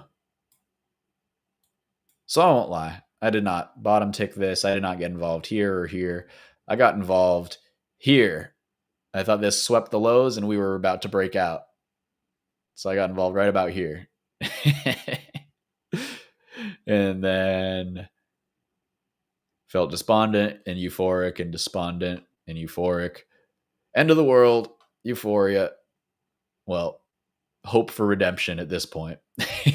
It's so over. Are we so back? Nah, it's so over. And then we got the real move. So my position, my starter didn't go green. It was a conviction starter. And it was enough conviction for me to buy calls and hold through drawdown, right? So the risk was the price of the calls. About $100 when I bought them, about $20 down here. Sold for 150 at 600, 660. So for reference, this is what holding 0 DTs will do to you. From my entry here, down $4, minus 80%. From the entry up $5, plus 50%. You know, like about 40% of the contract just got eaten by theta before it actually made the move. So in terms of building into a position though, so we had our entry and it started to go green. This is when I started building in, because for me, it was like mega confirmation. Oh, we're bottoming. This is a crazy bottoming pattern, because this was a crazy, we're going to puke pattern. And then this is like a, yeah, oh yeah, try. You know, we found buyers. And then, you know, the biggest bit for me to provide confluence of this trade idea along was the gamma exposure profile, showing that we were surging back up. And there were so many puts down here that they just didn't want to pay out. And then I kept looking and seeing, but the biggest put level is up here at 660. I don't think they want these to pay out. They did, I believe, pay these out at the end of the day. Yeah, but not too much. And they definitely tried to run them down. So that provided confluence in the belief we're going up. So that allows me to pyramid in. That's the biggest thing. You have to have confidence and not greed. So you have to, and you'll know the difference, because I wasn't antsy at all. I said, okay, we get the expansion candle here. It creates an imbalance. I'll be a buyer in the imbalance. I bought there, came under here. I said, I don't care unless it loses this previous level of interest. If it does, I stop out of that position. I still have my calls because I'm not going to sell them. Well, they're still, you know, they're a double from down here, but they're still only $40. And I bought for $1 at the same price this morning, you know? So that allowed me to kind of just let the trade do what it's going to do. So got in here more, came down, surged up, created another imbalance. I very likely trimmed here. Yeah, I trimmed the surge through high of day. Whenever we surge through high of day like this, if I got in like right here, my target, my take profit would be high of day. But since I got in here and I saw this tight consolidation happening, this is very constructive. It's not a surge up to a key level. It's a consolidation under a key level. So my target was not the high of day. I wanted more. And then I wanted to add in even more, because now we're breaking high of day. And then my stop would be under here. Or I guess it would probably be under here. I forget. Basically a loss of the high of day and a significant candle close under it. So I was adding, I don't know if it was this green, a red candle or this red candle, but I know I had an order at the top of this fair value gap and it perfectly wicked. You love when that happens. It just shows that the buyers didn't even want to wait for it to get down here and really hammer in this, fill in this imbalance. So now I'm up to like a good sized position, and I'm starting to think about where I'm selling. And 660 is the big obvious neon sign. And I say, hey, I have conviction. I'm holding the full thing. And I held the full thing. I took off everything but a runner at 660, and it started to trade sideways and consolidate. And I started saying, okay, either it's going to set up for another squeeze or it's going to need to cool off. Either way, I've locked in my profits. And if it comes back down, I can build back into another long. And so, see, that's when this stopped me out of everything except for the runner, which is like just basically one of the 4 positions I took on the way up. So I'm not hurting nearly as bad on this move down. Like it was very weatherable. And because I had a clear head, I could start looking for buyers. And I still did have my stop down here. When it's drilling for your stop, it never feels good. But the closer it gets to your stop, it's almost like a relief because it's like, well, it can't hurt me anymore, So when it started finding buyers right over that, I just said, hey, okay, here's a low risk place to add back in. And this is where I would say you could size up. So you could pyramid above your initial full size if you wanted to, because the trade is working. And you would just say, okay, well, if I'm wrong, I only lose this little bit down to here. Same stop. So the odds here are much better. And then everything started working. Obviously, you trim. This is where I trimmed high of day.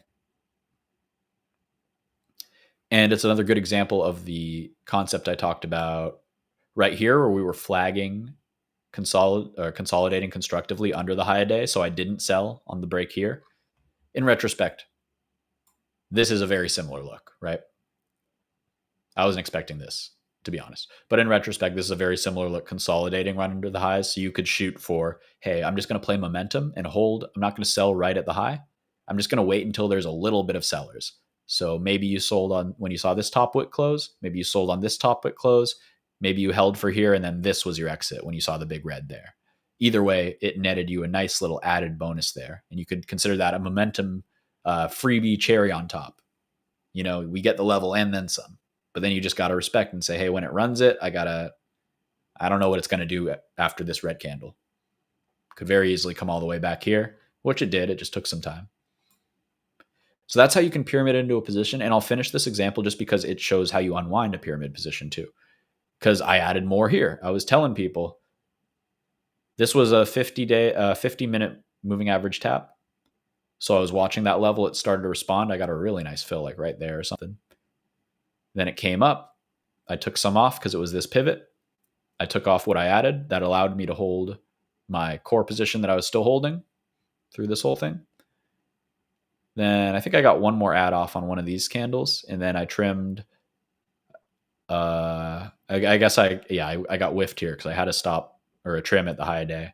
Came back down. Oh yeah, and then I added again here too because it was basically if you took a volume profile of this flag breakout, there was a big high volume node right here, and there was a low volume node right above it. So it made very much sense to me that it would come down, fill in the low volume node, refill with bulls on the high volume node, and then go for this consolidating tightening pattern breakout. And then I would consider this a failed breakout. And so I got stopped out when we lost this swing low.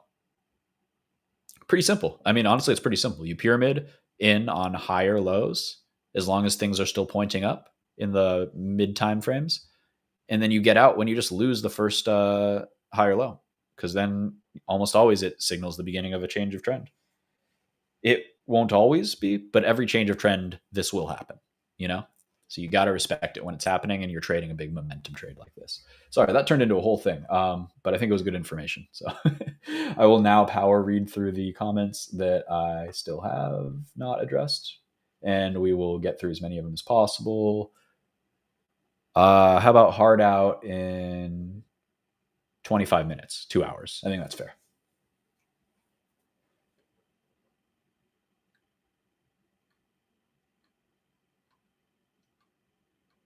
All right. Man, it's a lot of comments. I love this. Oh, and thank you, Joe. I'm seeing your star in some of these too. You're the man. If only I could figure out how to only highlight the stars.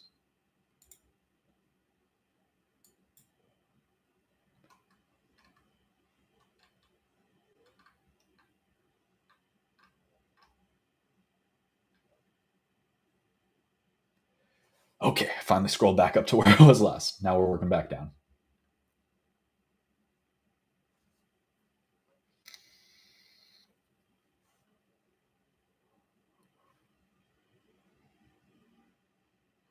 All right, all right.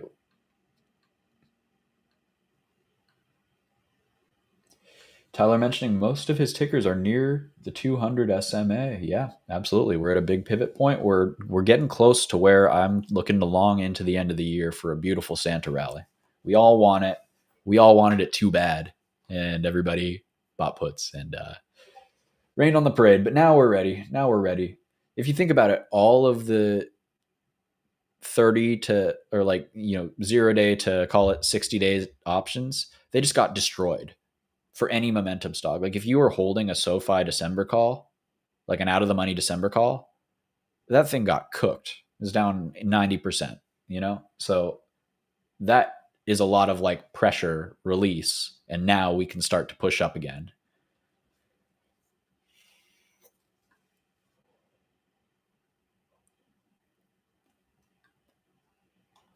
Crow talking about he just buys stuff that is bottomed on the RSI and the top 3 month gappers and catch reversals. Very nice. Yeah, there's many ways to skin a cat. I'm also a big RSI guy. Well, I'm a big oscillator guy. I use a wave trend oscillator religiously at this point. It's becoming a huge part of my system. Catching swing trades when hourly momentum has confirmed essentially, and then you just buy all the dips on the way to the hourly sell signal on the other side of the oscillator. All right. Javi, thank you for the questions here. Hymns. Let's talk hymns. Hymns has been beat up. For me, it was a broken setup a while ago and I stopped watching it, but we can look at what would make it unbroken. Man, that's rough. It was looking so pretty up here. This fake breakout was just brutal. Brutal, brutal. One thing that I've noticed that could be a early warning sign that we can watch out for on these high beta names, there was a curving to the top here. And this whole range just there's something fishy about it. Like this was so perfect. I was in this when it gapped down. Felt terrible. Felt so bad. This is what I'm telling you guys. Concentrate position size. This will kill you. 50% drawdown, 40% drawdown in a day, 30 or whatever it was. So this kind of broke it. And then this insult to injury I could have held. No way to know that here though, or down here. To me, this looks like it was trying to cup out here and then just completely failed on really damaging news. And there's so much flux and like unknowns in this space fundamentally. And then you got the real base way down here at 25 to 30, we'll call it. And we have gaps, breakaway gaps above the base. So I am not ready to buy here. To me, this looks like the back test of a bear flag breakdown. It could do a U-turn, oops, reversal if it reclaims 3750. Then you can start buying dips, climb us way back on up to at least 40, probably 50. This is just going to be, I just don't think it's a swing trade until it gets more constructive. Like this is just nothing for me. It's like from Scrubs, like, I don't hate you, I nothing you. I don't hate it. Kind of nothing it though.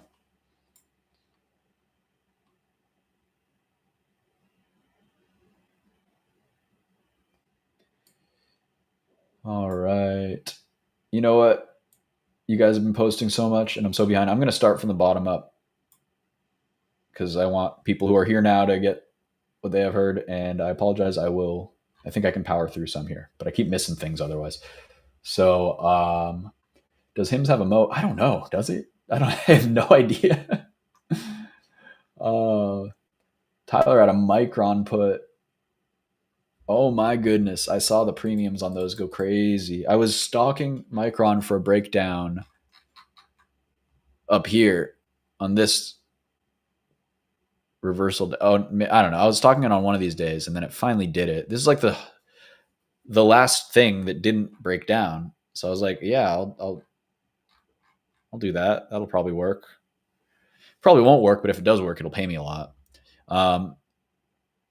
Took a few days to get there. My question is this the beginning of the end for the last Titan of the momentum trade? Or are we just going to start a reaccumulation process? Or is it just going to mean V up here and do a double top distribution? Or is it going to do something else? I don't know. Hard chart to read for me. Crazy, though.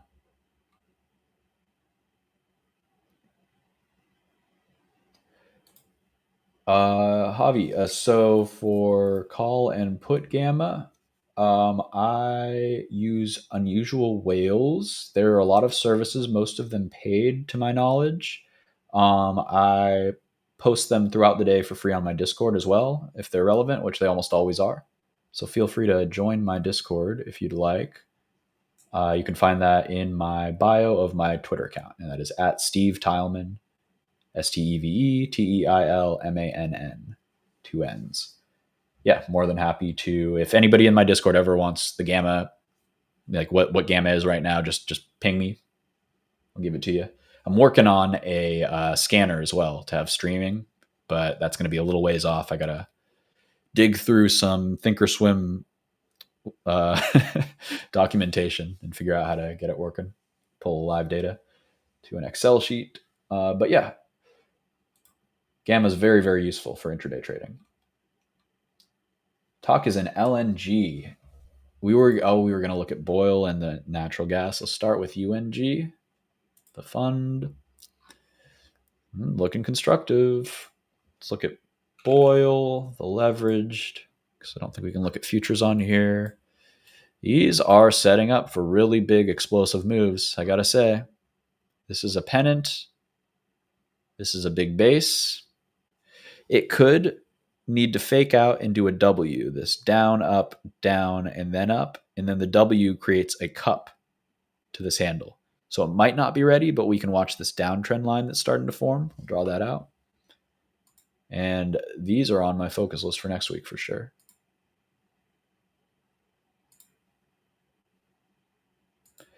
Some other names. I did a write-up a couple weeks back on LNG names, way to play the theme. I'm sorry, natural gas names. LNG is one of them.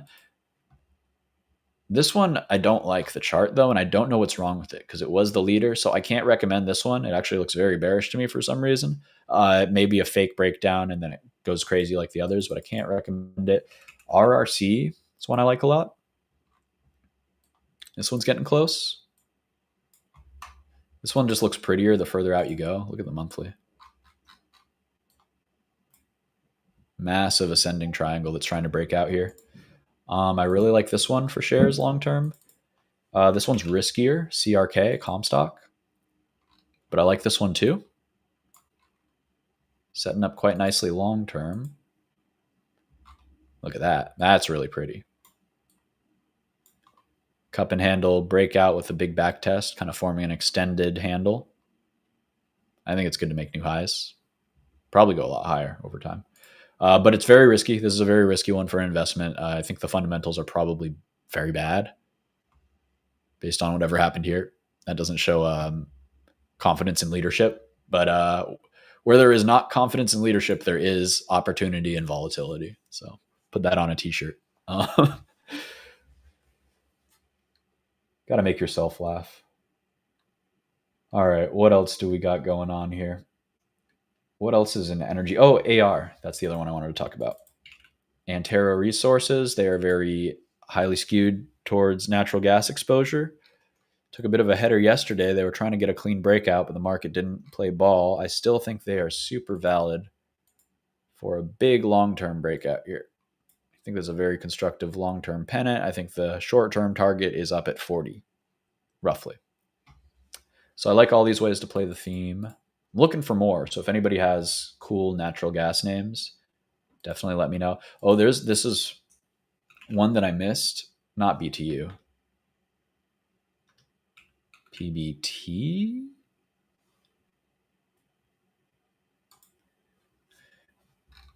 No, it wasn't that either. BTE? Yeah, Baytex. This one. I missed my entry. I was watching it and then it just gapped up like crazy. But I think this small cap has a lot of potential. I'm not sure. This one came up when I was doing fundamental research on energy subsectors that I liked. I forget if this one is Canadian heavy crude or if this one is natural gas based. But either way, they're small cap. They move like crazy, and I'm pretty sure they're breaking out. Long term, you can't see the whole chart. Long term, this is a massive high and tight flag down to from 50 cents or something. I do believe. So this is one to keep an eye on. Very speculative.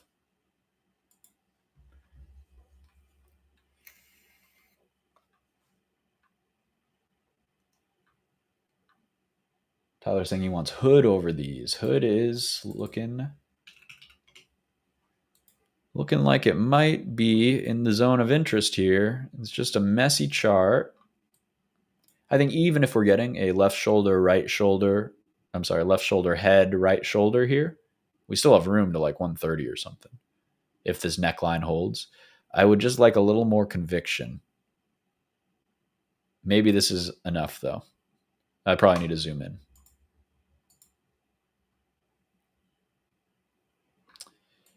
It's relatively constructive.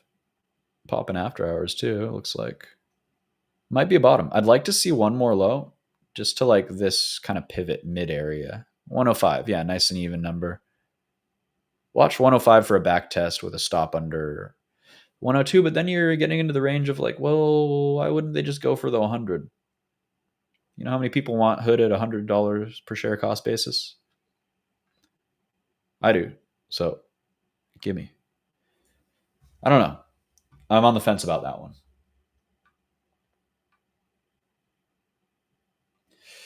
Oh, big bull bags. Yeah, that's fair. That one's tough. I got bagged on bull. I stopped out. I still want to get back in. I think long term it's a slam dunk, but I don't want to. I didn't want to hold from 13 to or 12 to 10. Definitely didn't want to hold from 12 to 8. That's brutal. But some things happening. Consolidation. Haven't had that for $2, so at least there's a chance that it goes up this time. I don't know. That's a tough hold. It's going to take so long. And then one day it'll just go crazy. I think you just buy this one enough that it doesn't make you sick if it goes to $5. And then you just don't look at it for a few years. I mean, this looks like it's kind of a buy, but it's going to mess with you for a good 3 months. So carving out the bottom territory, you can put it in a watch list. Bull is China-based, yes. So that didn't help. I think I caught up. Sick. All right. Well, now I scroll down and there's more. So Talk, you're awesome giving me all these names. NG on backwardation till April. Okay, let's go.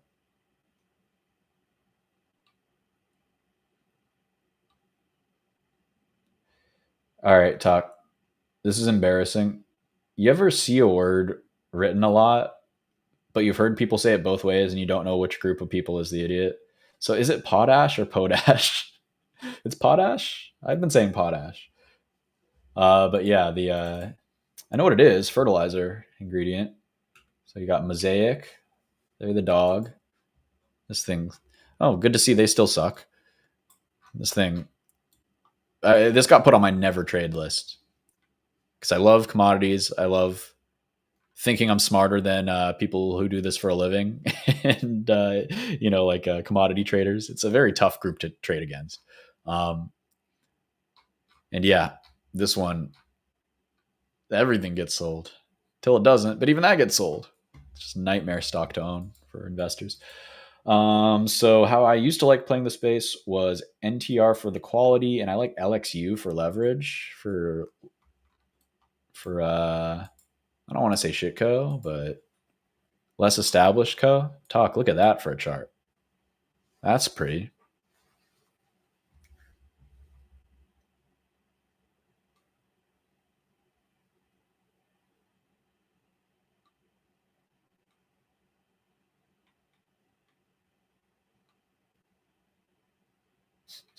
Dodging bullets on Celsius like Neo in the Matrix. Oh, good lord. What's Celsius up to now? This was a great example of greed for me. I got long on this cup and handle breakout. I forget exactly where.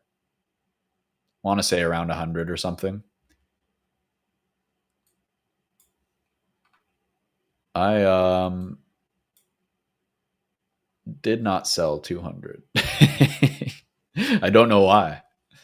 Every time I look back at this chart, I'm like, why didn't I sell 200 if I was in at 100? I just made 100% in like 2 weeks. I could have free rolled it.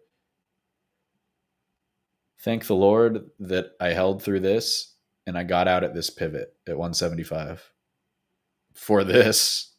Oh my goodness. So I'm with you. I think I dodged the bullets. Overall, making 75% in a couple months on a stock that looks like this, I'll take that. Oh boy.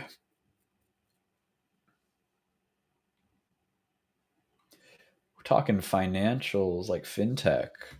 What about, is PGY fintech? They're fintech, right? I thought I saw their chart doing something interesting. Not really. Sezzle, they're fintech. They used to be cool. What are they up to? Oh, coming back into the area of interest. Filled the gap and overshot. Now it's trying to reclaim the gap. That could be a setup. That one's a crazy chart. What about Dave? Another darling, fintech darling, from 70 to 300 because reasons, I guess. It's another interesting one. It's holding the bottom of the range. Can't really see what it's doing on the daily, but that's usually, it's like, all right, what is it? Double top from death or just reaccumulation here? Not really sure on these, but worth keeping an eye on.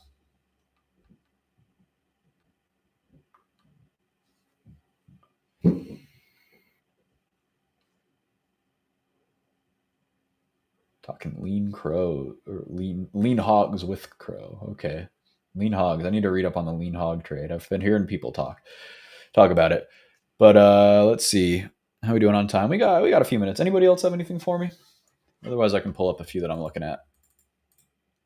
And we can start our weekends proper.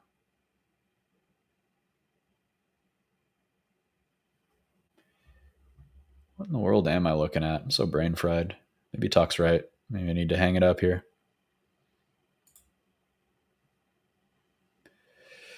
Pulling open my watch list. I think I'm looking at Intel. Sounds like something I was looking at. It's a bunch of 40C flow for February yesterday. They're a little bit green on those. This one's kind of interesting. These, like, it's just like a matter of time till it breaks this downtrend and breaks out, I think. But maybe it just does it all the way down to the gap fill. I really don't think it does. I think this should be close to the bottom. I think it's holding the 50% fib of the new range. Am I right? Almost. Right there. It's holding the 62, though. It's responding very bullishly to the golden pocket. So I'm watching Intel. I like that for a swing. Open. Yeah. Bennett mentioning open. I like open a lot. I've been in and out of open the past month or so. I think that it's setting up a potential potentially massive flag. I mean, man, this is a chart that you do not short. I know everybody's like, "Oh, it's a meme." I don't care. If my meme is doing a stage 2 breakout cup and handle back test, why are we selling it? Why are they selling it? Is it because no rate cuts in December? I don't think it matters. We'll just moon when there are rate cuts. So I think what we're seeing is this is carving out a handle. See that? Right into the top of the lip of the cup. So this looks really good to me. This looks very similar to, I mean, this is my favorite kind of setup in the world. The SOS, sign of strength, consolidation over a stage 1 breakout. Like, this is my bread and butter. This is I take a lot of these. Like Palantir Hood, some of the most well-known ones. I don't know, there've been a lot. Really nice setup. I like this a lot. Home builders are interesting to me. What's the ETF? Not XHB. IHB, I think. IHB, is that it? I'll find the ticker. There is a ETF for home builders that is around $85, I think, ticker price. Anyways, there's massive options flow for December and January.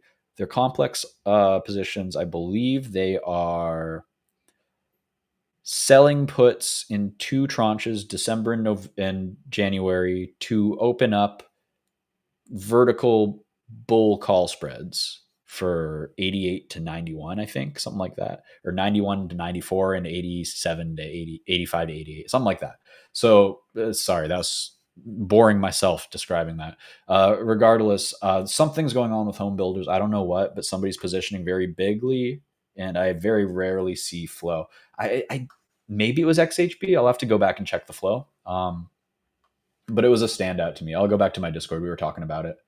I can't find it right this second though. But something's going on. I don't know what it is. And then you got like Rocket. Rocket long term looks really bullish. I mean, this looks awesome. When moon. So look at this flag. Like I really like this. I really like this look back testing the midpoint of this range. Got nice targets up above and really big room. The further you zoom out, this doesn't have price history going way back, but like this has room to 30, I believe. I'm a believer. What can I say?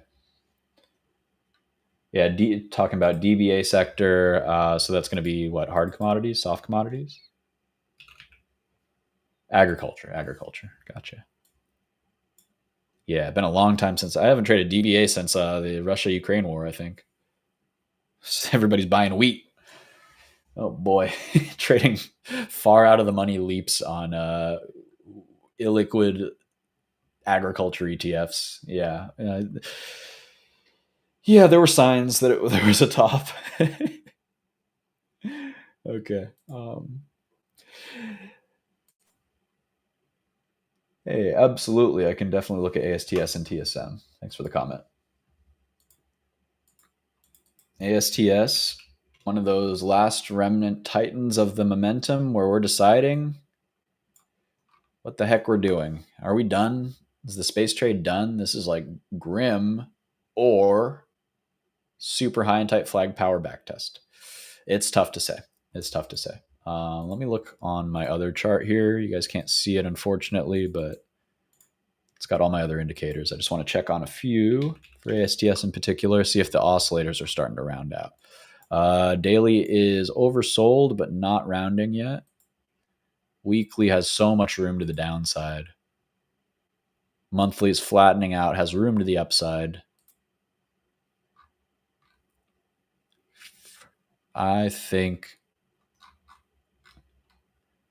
that ASTS at 50 is very compelling with a stop under 47.50. 47, yeah. So I think that it's a good chance if you long 50 you get a nice pop to minimum 55 to 57.50, potential for the absolute snipe. I mean, ASTS likes to do this. Like, look at this flag. It looked amazing until this happened, and then it just power surged through it. So, like, this could just be a mega aggressive flag back testing into support. The other potentiality is it does what SMR does and just dies. I was long in this consolidation, expecting a breakout. Stopped out at open here, thankfully, but still hurt. 39 from 42.50-ish, 43-ish. Yeah, not my best trade, but at least I didn't get dragged to hell. What a gnarly breakdown. But that's what happens when you have a really long base that fails. I think this was news-based as well. So there's that. Let's look at TSM. Good old Taiwan Semiconductor. What a psych stick yesterday. Like, that's a death stick. But this is showing some buyers. So there's like a pivot here. 275. Probably a significant gamma level on OPEC or on options on the chain. To me, honestly, I don't see anything on the daily, so I need to zoom out when that happens. I also have no indicators on here, so I'm flying a little blind, but usually don't need them. I'm looking at my other chart, though. The 50-day moving average is like right here. It's going like that. So it's starting to flatten out, and we are under it. It is still rising. So if we sharply V-shape, we could reclaim that and be off to the races again. But as of now, kind of sussy, gotta say. What I will say is this is a relatively uniform sell. This looks like what it's doing is forming a megaphone with these wicks all lining up like that.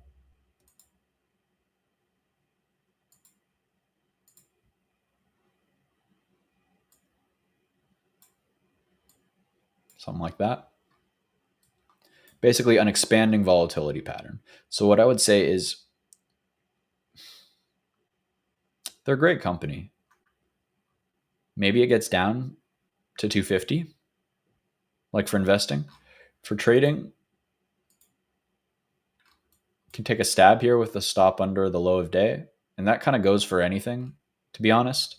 I mean, we're at the bottom of ranges, right? So either this pattern holds and it's a megaphone and it catches, reclaims the 50-day right here. Boom, back test, constructive breakout. The other side is that it could be doing what it's kind of looking like, which is just rolling the heck over. And you've got gaps underneath. I think any one semiconductor chart is less useful than the index at this point, unless you're talking NVIDIA. But in general, these are names that I think that I will be playing short if we see weakness into next week. So they're not names that I'm really looking at for longs, to be honest. I think there's better opportunities in software compared to chips right now. I think there's better opportunities in mega caps, honestly. Not really sure how I feel on chips right now, other than they're kind of in wait and see territory for me. All right. It's almost that time, guys. Fannie Mae, Freddie Mac.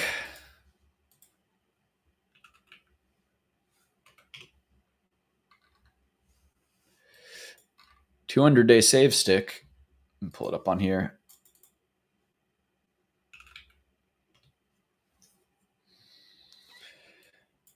Where is it? Apparently we do not have FNMA as a ticker on Trader Evolution. Unfortunate. Looks interesting, though. It's a potential higher low double bottom off of the 200-day. So that's never a bad look on a name that I would assume you have high conviction is going up. The oscillator on the daily looks beautiful as well. It's got a nice double bottom in oversold territory, and it's pushing up off of that.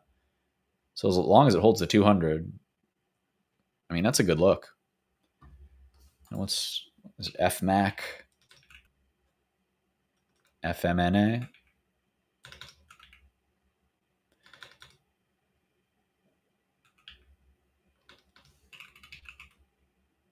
FMCC. Looks exactly the same. Yeah, not surprising.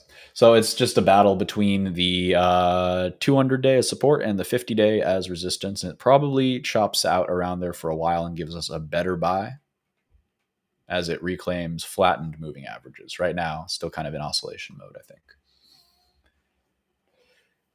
Talk saying we may get a public offering or IPO focused on mortgages. Yeah, unless Trump imprisons Pulte for treason or something. I don't know. I can dream. Alrighty.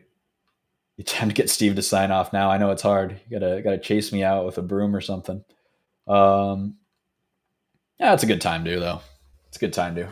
So, in summary, greed is bad. Do not have it. If you have it, figure out why. If you don't know why, I talked about it for an hour. So check back in the beginning of the stream. Thanks so much for tuning in, guys, and for hanging out. Oh man, it's just the best feeling seeing the view count at the high of the day, at the end of the stream. That makes me feel good. So thank you guys. If you like what I do, you can check me out on Twitter at Steve Teilman, STEVETEILMANN. There in my bio, you can find my Discord room. It is completely free to join. A lot of great traders there. I do offer a paid service for signals and the newsletter on top of that, but almost everything gets posted in the general chat. Come on, hang out. Also join the Trade the Pool Discord. A lot of great traders trading in there every day. And catch me every power hour as well on Trade the Pool. That's where you can find me. That's what I'm up to. I hope you guys have a great weekend. Take it easy. Take care of yourselves. And let's get that money next week. Take care, guys.